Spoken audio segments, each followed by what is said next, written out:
I always had art in my life.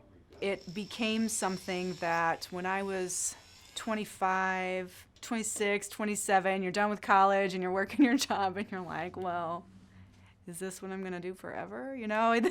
So I started looking for ways to express my creativity and kind of harken back to things I had really enjoyed doing when I was younger. So I picked up my jewelry again. I went and got a piece of wood. I was like, well, I'm just gonna make my own beads. And I had a Dremel tool. And I started in my basement. And once I did that, I kind of fell in love with the material itself. And then from there on out, I really never looked back. I always like to try and incorporate wood in things that I make.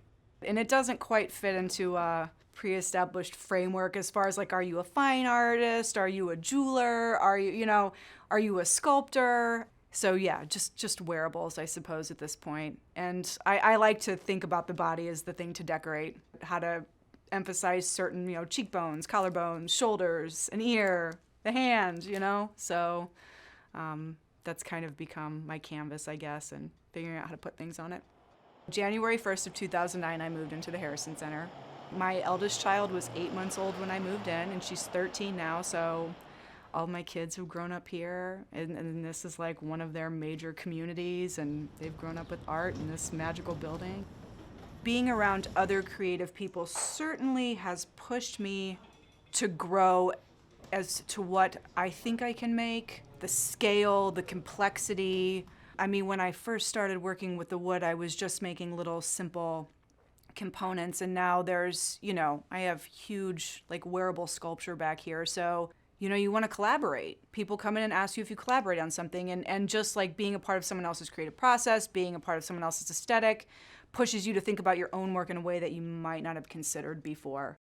The State Museum reached out to me, and it's been years ago, but they were looking for things for their gift shop that could be Indiana specific. I had the idea to do bugs. I just kept up with it. And I don't think I've ever done a bug that exists outside of Indiana. They're all Indiana bugs. I went through and found moths that are found in Marion County specifically.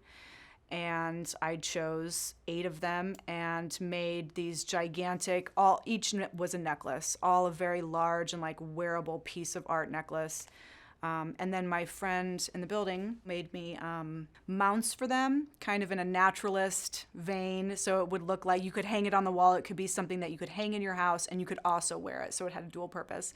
But the wood he used was salvaged from the gallery redo in this building. So when the show was in this building, it was like this hyper-local, that moth could have landed in this building.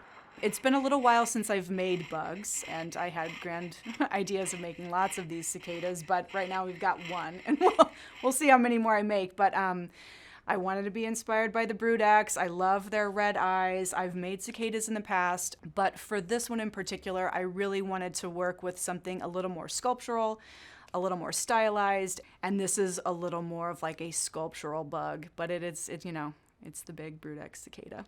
There are definitely people who are squeamish about bugs that still like the jewelry. It still resonates with them.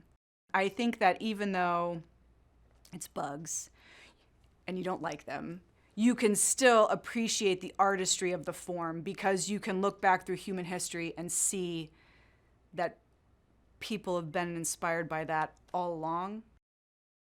You can see more of Allison's work at studioamfdesign.com.